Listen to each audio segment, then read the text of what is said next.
Hello everybody, welcome to TWS academy. Good morning সকলকে।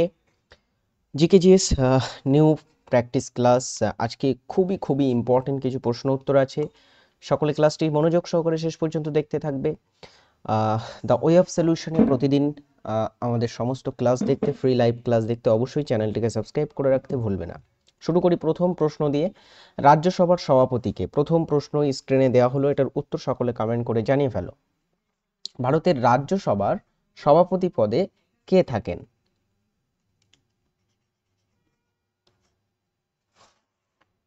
Alright, সকলে এটার উত্তর করো। রাজ্যসভার সভাপতিকে? অ্যান্সার হচ্ছে উপরাষ্ট্রপতি রাজ্যসভার সভাপতি, ভারতের সংবিধানে 64 ধারা অনুসারে।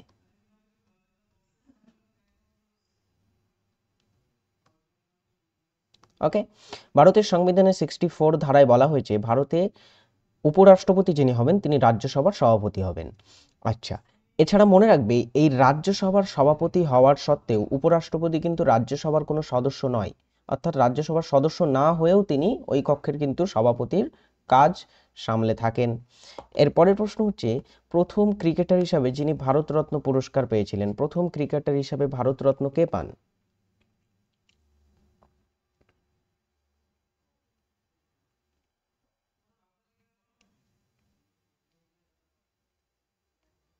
প্রথম ক্রিকেটার হিসাবে ভারতরত্ন পুরস্কার পেয়েছিলেন যিনি, তিনি হচ্ছেন সচিন টেন্ডুলকর।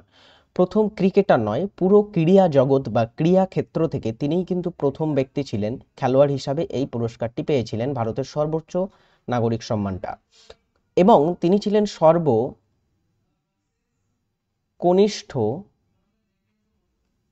অর্থাৎ সব থেকে কম বয়সে সর্বকনিষ্ঠ ভারতরত্ন প্রাপক।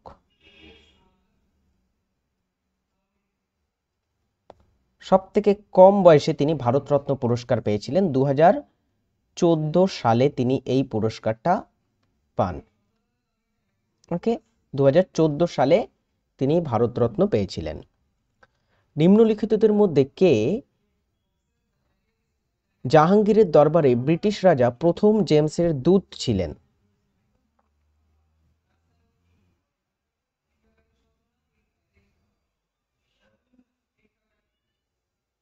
বলো। জাহাঙ্গীরের দরবারে প্রথম জেমসের দূত হিসাবে কে এসেছিলেন?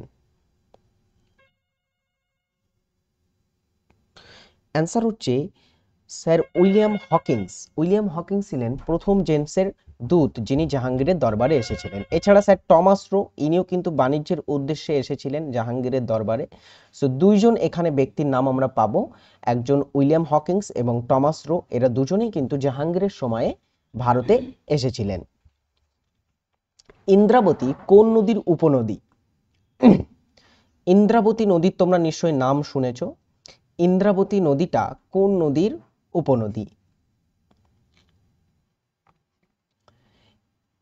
ইন্দ্রাবতী নদীর উপরে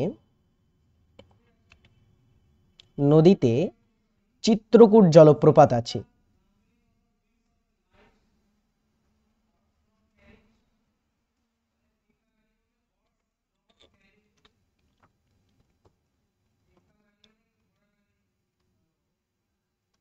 ওকে, চিত্রকূট জলপ্রপাত কোথায় আছে? ইন্দ্রাবতী নদীতে। তো এই ইন্দ্রাবতী কোন নদীর উপনদী?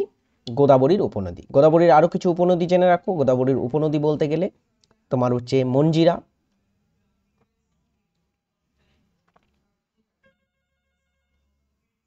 ওয়ার্ধা, মঞ্জিরা, ওয়ার্ধা, ওয়েনগঙ্গা ইত্যাদি হচ্ছে প্রধান উপনদী গোদাবরীর।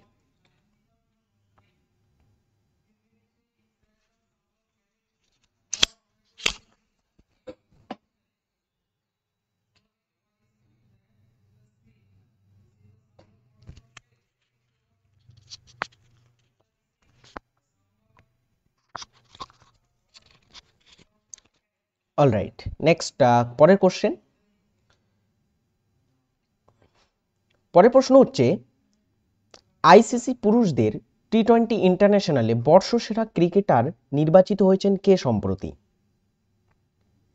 এটা নির্বাচিত হয়েছে ভারতীয় বোলার আর্শদীপ সিং। নিম্নলিখিত কোন দিনটিতে পদ্ম পুরস্কার ঘোষণা করা হয়? পদ্ম পুরস্কার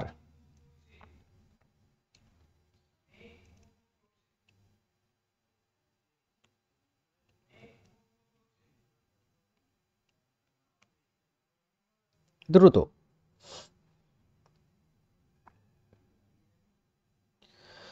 পদ্ম পুরস্কার 3 প্রকারের হয়ে থাকে। কি কি? পদ্মবিভূষণ, পদ্মভূষণ এবং পদ্মশ্রী। এগুলো ঘোষণা করা হয় প্রজাতন্ত্র দিবসের প্রাক্কালে, 26 জানুয়ারি প্রজাতন্ত্র দিবসের প্রাক্কালে। ওকে, অর্থাৎ তার আগে। তো এখানে এই পদ্ম পুরস্কার সম্পর্কে জেনে রাখো, 2025 সালে পদ্ম পুরস্কার দেওয়া হয়েছে। কে দিয়ে থাকেন? মনে রাখবে, রাষ্ট্রপতি এদের নাম ঘোষণা করেন। রাষ্ট্রপতি পদ্ম পুরস্কার দেয় এই পুরস্কারগুলো। সো এখানে তোমাদের একটা জিনিস বলে রাখি, 2025 সালে পদ্ম পুরস্কার দেয়া হয়েছে। তো 2025 সালে 139 জন পদ্ম পুরস্কার পেয়েছে।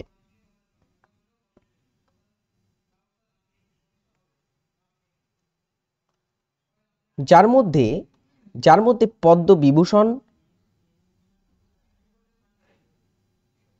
পদ্মবিভূষণ পেয়েছে ডিয়ার স্টুডেন্টস 7 জন ব্যক্তি। আচ্ছা, এবং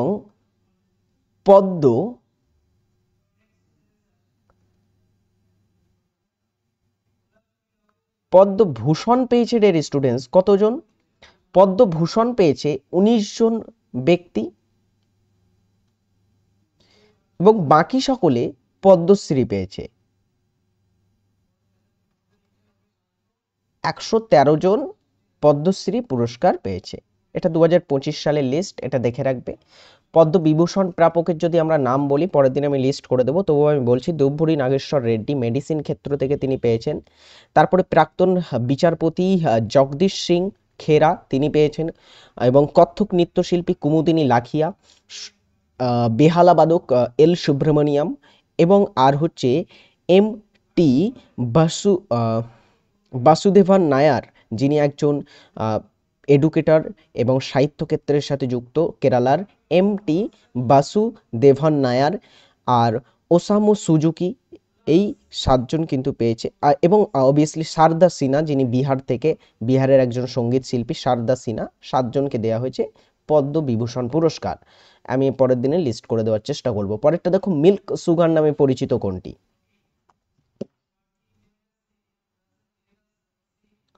কোনটিকে মিল্ক সুগার বলা হয়?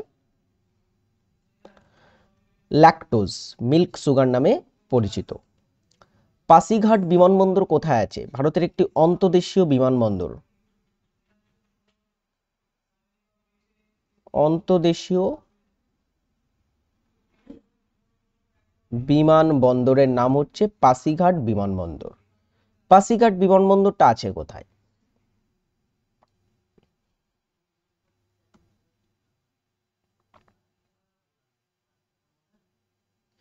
পাসিঘাট বিমানবন্দর অবস্থিত অরুণাচল প্রদেশে। রামপ্রসাদ বিসমিলের নাম কিসের সাথে যুক্ত?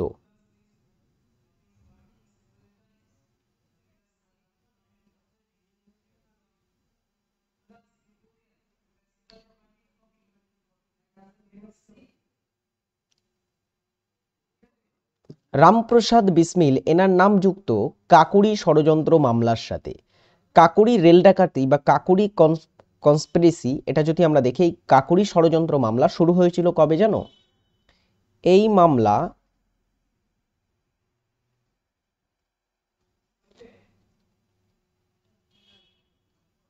শুরু হয় 1925 সালে। কাকুরি ষড়যন্ত্র মামলাটা শুরু হয়েছিল, খুব ইম্পর্টেন্ট, এটা মনে রাখবে।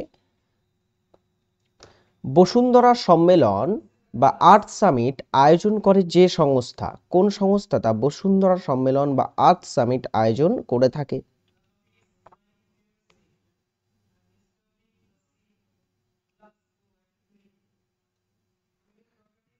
বসুন্ধরা সম্মেলন বা আর্থ সামিট 1992 সালে রিও ডি জেনেরিওতে হয়েছিল সর্বশেষ যদি আমরা দেখি, তাই না?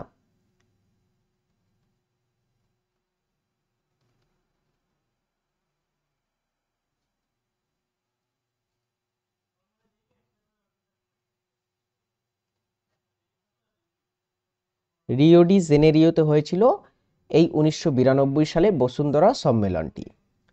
এই আর্থ সামিট বা বসুন্ধরা সম্মেলন ডেকে থাকে বা আয়োজন করে থাকে যে সংস্থা, সেটা হচ্ছে ইউএনসিইডি। ফুল ফর্ম হচ্ছে United Nations Conference on Environment and development.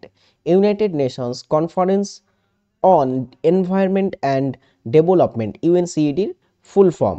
ওকে, দেশের নতুন কম্পট্রোলার অ্যান্ড অডিটর জেনারেল বা ক্যাগ হিসাবে কে নিযুক্ত হয়েছেন, এটা আজকে তোমাদের দেওয়া থাকবে হোমওয়ার্ক। এটার উত্তর সকলে কমেন্ট করে জানাতে ভুলবে না। দেশের নতুন ক্যাগ পদে কে আছেন, এটা হোমওয়ার্ক থাকছে। নিচের কোনটি রাজ্য তালিকার অন্তর্গত? স্টেট তালিকা রাজ্য তালিকার অন্তর্গত কোন বিষয়টি? জনস্বাস্থ্য, ফৌজদারি আইন, শিক্ষা, প্রতিরক্ষা, এগুলো কিসের আইন, কিসের অন্তর্গত? আমরা সকলে জানি শিক্ষা কিসের বিষয়? শিক্ষা হচ্ছে যৌথ তালিকার বিষয়। যৌথ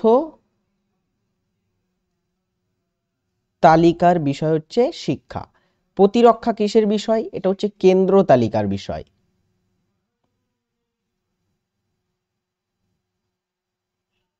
আচ্ছা, তাহলে রাজ্য তালিকার কোনটি? জনস্বাস্থ্য হচ্ছে রাজ্য তালিকার, ফৌজদারি আইনটাও হচ্ছে যৌথ তালিকার মধ্যে পড়ে।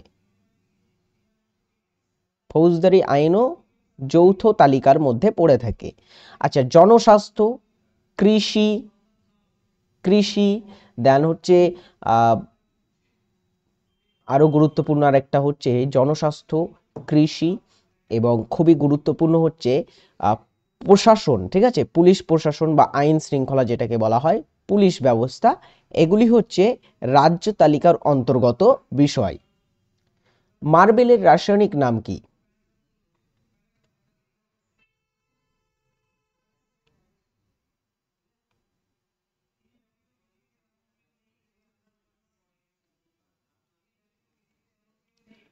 মার্বেলের রাসায়নিক নাম কি? ক্যালসিয়াম কার্বনেট হচ্ছে মার্বেলের রাসায়নিক নাম। এবং সংকেত কি?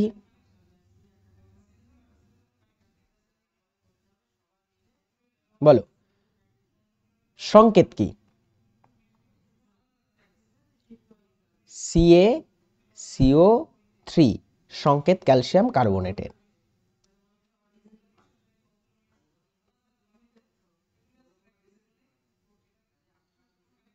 পন্থী লোকনৃত্য নিম্নলিখিত কোন রাজ্যের লোকনৃত্য?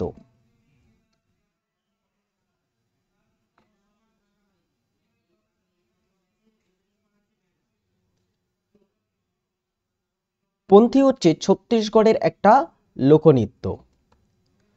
International atomic energy agency IAEA, IAEA international atomic energy agency এর সদর দপ্তর কোথায় অবস্থিত?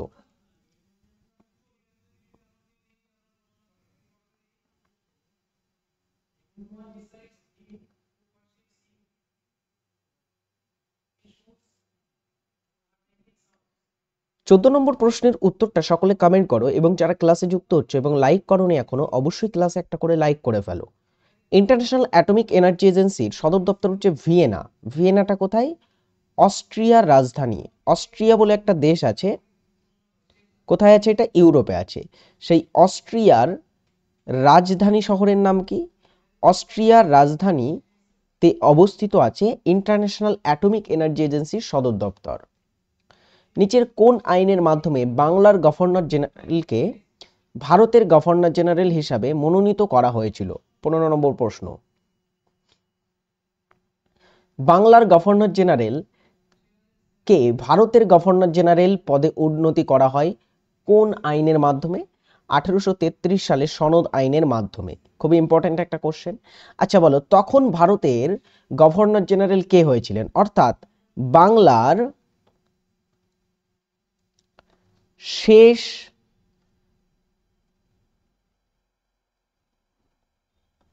গভর্নর জেনারেল কে ছিলেন ও তিনি তার সঙ্গে সঙ্গে ভারতের প্রথম গভর্নর জেনারেল হয়েছিলেন?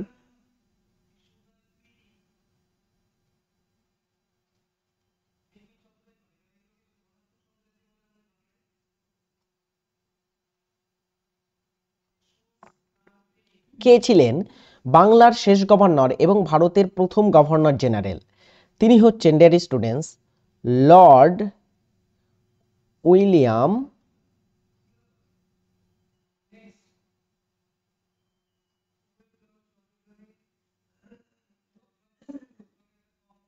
বেন্টিং। ঠিক আছে, লর্ড উইলিয়াম বেন্টিং ভারতের প্রথম গভর্নর জেনারেল হয়েছিলেন। টিডব্লিউএস একাডেমিতে বর্তমানে তোমরা এই ব্যাচগুলোতে ভর্তি হতে পারো, অ্যাডমিশন নিয়ে আমাদের কাছ থেকে প্রিপারেশন নিতে পারো। তার জন্য টিডব্লিউএস একাডেমি অ্যাপ ডাউনলোড করো, ডেসক্রিপশনে লিঙ্ক দেওয়া আছে, অবশ্যই সেখানে যাবে, সকলে যুক্ত হয়ে যাবে। আর টিডব্লিউএস একাডেমি অ্যাপে তোমরা কিন্তু অনেক ফ্রি ফিচার্সও পেয়ে যাবে, তার জন্য অবশ্যই ডাউনলোড করতে হবে টিডব্লিউএস একাডেমি অ্যাপটিকে। পৃথিবী সূর্য থেকে সর্বাধিক দূরত্বে থাকে, যেটাকে আমরা অপসূর অবস্থানও বলছি, সেই অপসূর অবস্থান কোন দিনে আসে? কোন দিনে পৃথিবী সূর্য থেকে সব থেকে বেশি দূরে অবস্থান করে? মনে করো এটা হচ্ছে সূর্য এবং সূর্যর চারিদিকে পৃথিবী একটা কক্ষপথে ঘুরছে। তো পৃথিবী এবং সূর্যের মধ্যে সব থেকে বড় দৈর্ঘ্য কখন হয়, সব থেকে কম দৈর্ঘ্য কখন হয়? সব থেকে বড় দৈর্ঘ্য যেটা হয় সেটা হচ্ছে অপসূর অবস্থান। অপসূরটাতে পৃথিবী এবং সূর্যের মধ্যে দূরত্ব হয়ে যায় 15,20,00,000 কিমি, প্রায় প্রায় 15,20,00,000 কিমি দৈর্ঘ্য হয়ে যায়। এই দিনটা হচ্ছে 4 জুলাই। কোন দিনে? 4 জুলাই। আচ্ছা, ঠিক এর অপোজিট একটা দিন আছে যেটা হচ্ছে অনুসূর অবস্থান। অনুসূর অবস্থান, এই অনুসূর অবস্থানটা কবে হয়? এটা হচ্ছে 3রা জানুয়ারি। ভারত, মাফ করবে, পৃথিবী এবং সূর্যের মধ্যে সব থেকে কম দূরত্ব হয়, এই দিনটাকে আমরা বলে থাকি অনুসূর অবস্থান। ডোনাল্ড ট্রাম্প মার্কিন যুক্তরাষ্ট্রের কততম প্রেসিডেন্ট হিসাবে শপথ নিয়েছেন? ডোনাল্ড ট্রাম্প সম্প্রতি কয়েকদিন আগে তিনি মার্কিন যুক্তরাষ্ট্রের প্রেসিডেন্ট হয়েছেন, নির্বাচিত হয়েছেন। তো তিনি কততম প্রেসিডেন্ট হিসাবে শপথ নিয়েছেন সম্প্রতি 2024-25 সালের নাগাদ তিনি আবার মানে রাষ্ট্রপতি হয়েছেন? তো সেটা কততম? অ্যান্সার হচ্ছে 47তম। এখন তিনি ইন অফিস আছেন 2025 সালে। তো এছাড়া মনে রাখবে ডোনাল্ড ট্রাম্প, এই যে ট্রাম্প কিন্তু তিনি এর আগে 45তম রাষ্ট্রপতি হিসাবেও নিযুক্ত ছিলেন মার্কিন যুক্তরাষ্ট্রে। ওকে,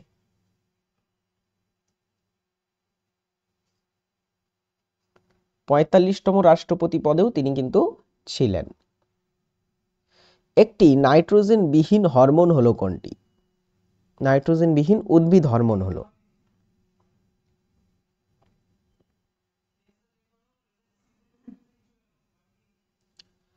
একটি নাইট্রোজেন বিহীন উদ্ভিদ হরমোন হলো জিবেরেলিন হরমোন। ভারতের প্রথম পুলিশ ড্রোন ইউনিট ড্যাশ চালু করেছে? ভারতের প্রথম পুলিশ ড্রোন ইউনিট কারা চালু করেছে? কোথায় চালু হয়েছে? চেন্নাইতে চালু হয়েছে, কলকাতায়, পুনেতে, নাকি শ্রীনগরে?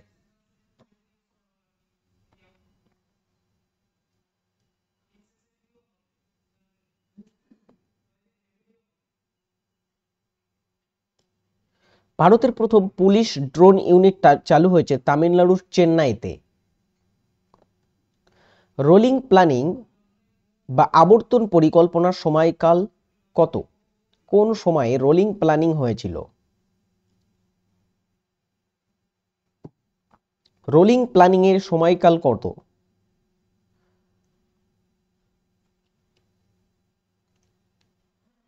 রোলিং প্ল্যানিং এর সময়কাল ছিল 1978 থেকে 1980, 1978 থেকে 1980। ভারতের রেলওয়ে বোর্ডের চেয়ারম্যান কে?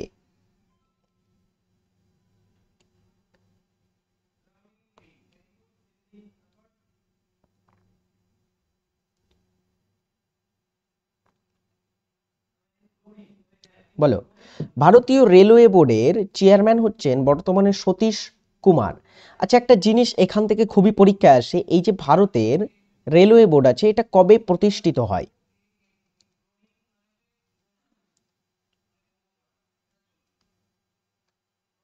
ভারতের রেলওয়ে বোর্ড, মনে রাখবে, 1905 সালে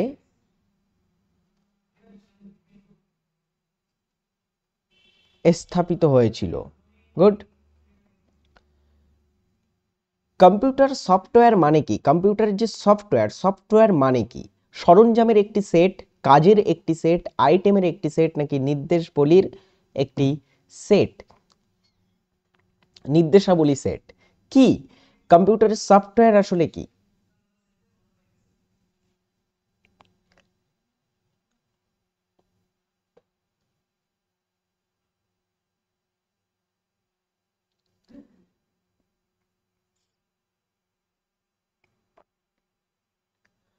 কম্পিউটার সফটওয়্যার মানে হচ্ছে নির্দেশাবলী একটি set. Option D is right answer. Amir Khusrau কোন সুলতানের সভাকবি ছিলেন? আমির খসরুকে আমরা প্রায়শই ভারতের তোতা পাখি বলে থাকি। তো তিনি একটা সুলতানের দরবারি কবি এবং সেখানকার তিনি একজন সঙ্গীত শিল্পী হিসাবে কিন্তু পরিচিত ছিলেন। কার সভাকবি বা কার সবার তিনি একজন সঙ্গীত শিল্পী ছিলেন?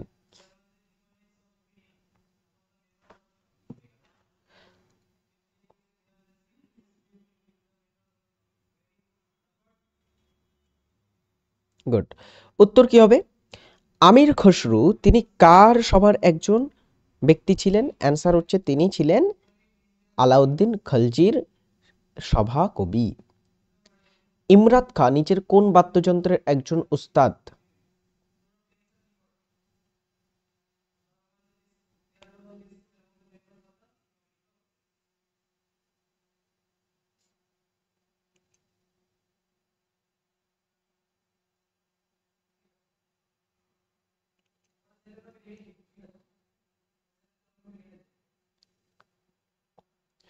ইমরাত খাঁ কোন বাদ্যযন্ত্রের উস্তাদ একজন? সেতার বাদ্যযন্ত্রের একজন উস্তাদ হচ্ছে ইমরাত খাঁ। ওকে। ভিটামিন ডি এর অভাবজনিত রোগ কোনটি? ভিটামিন ডি এর অভাবে হয়ে থাকে কোন রোগটি?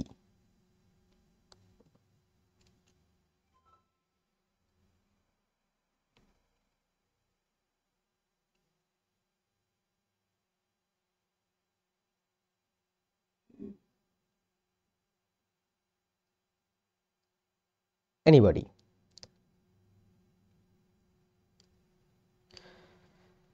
ভিটামিন ডি এর অভাবে হয়ে থাকে অস্টিওম্যালাসিয়া। অস্টিওম্যালাসিয়া হচ্ছে একটা হাড়ের রোগ। এই হাড়ের রোগটা হয়ে থাকে এই ভিটামিনের অভাবে। ওকে। আচ্ছা, এছাড়া দেখো কয়েকটা জিনিস তোমাদের এখানে বলে রাখি। স্কারবি হয় ভিটামিন সি এর অভাবে। সি এর অভাবে হয়। রাতকানা হয়ে থাকে ভিটামিন এ এর অভাবে। আচ্ছা, ভিটামিন বি ওয়ান, যেটাকে আমরা থিয়ামিনও বলে থাকি, ভিটামিন বি ওয়ান মিনস হচ্ছে থিয়ামিন। তো থিয়ামিনের অভাবেও কিন্তু এই রোগটা হয়ে থাকে। বেরি এর অভাবে এই রোগটা হয়। ইস্ট ইন্ডিয়া অ্যাসোসিয়েশন কে প্রতিষ্ঠা করেন?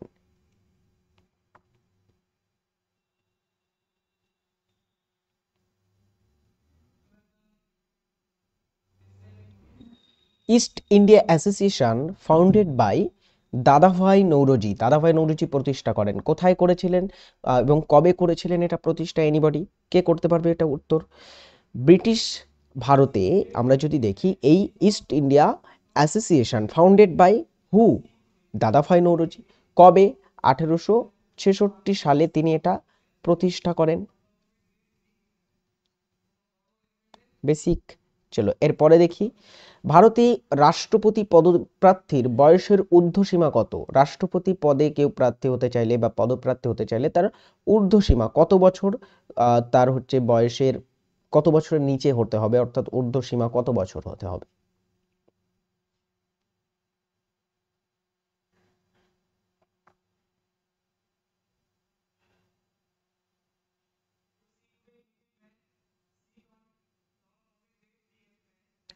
এনিবডি? ভারতের রাষ্ট্রপতি পদপ্রার্থীর বয়স সীমা হতে হবে, এর কোনো বয়সের ঊর্ধ্বসীমা নেই। আচ্ছা, রাষ্ট্রপতির কার্যকাল কত হয় এটা একটু জেনে রাখো। রাষ্ট্রপতির কার্যকাল কত হয়? রাষ্ট্রপতির কার্যকাল হয়ে থাকে 5 বছর। এটার সীমায় আছে, রাষ্ট্রপতি কত বছর পদে থাকতে পারবে এটার সীমা আছে, কিন্তু কত বছর বয়স পর্যন্ত থাকতে পারবে এমন কোনো সীমা কিন্তু নেই। ভারতে কোন রাজ্যে সবচেয়ে বেশি জনবহুল? কোন রাজ্য সব থেকে বেশি জনবহুল? উত্তরপ্রদেশ, মহারাষ্ট্র, মধ্যপ্রদেশ, রাজস্থান। সব থেকে জনবহুল রাজ্য হচ্ছে উত্তরপ্রদেশ, সব থেকে বেশি পরিমাণে জনসংখ্যা এখানে বসবাস করে থাকে। আচ্ছা, সর্বনিম্ন জনবহুল কোনটি?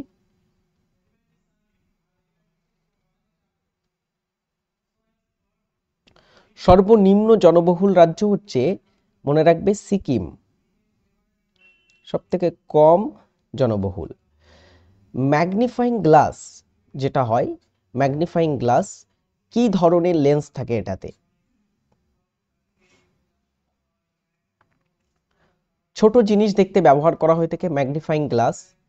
তো ম্যাগনিফাইং গ্লাসে ব্যবহার করা হয়ে থাকে উত্তল লেন্স। উত্তল লেন্স। ভারতে আর্থিক নীতি কে প্রণয়ন করে থাকে? ভারতে যে অর্থনৈতিক নীতি, আর্থিক নীতি প্রণয়নের সাথে জড়িত কে? রিজার্ভ ব্যাংক অফ ইন্ডিয়া ভারতের আর্থিক নীতি প্রণয়ন করে। অলরাইট, আজকে সেশনটা আমরা এখানেই শেষ করব। কেমন লাগলো সেশনটি কমেন্ট করে জানাতে ভুলবে না। শর্ট সময়ের ভিতরে আমরা 30টা কোশ্চেন নিয়ে আলোচনা করলাম। ভালো থাকবে সকলে। নেক্সট ক্লাসে দেখা হচ্ছে। Tata, by.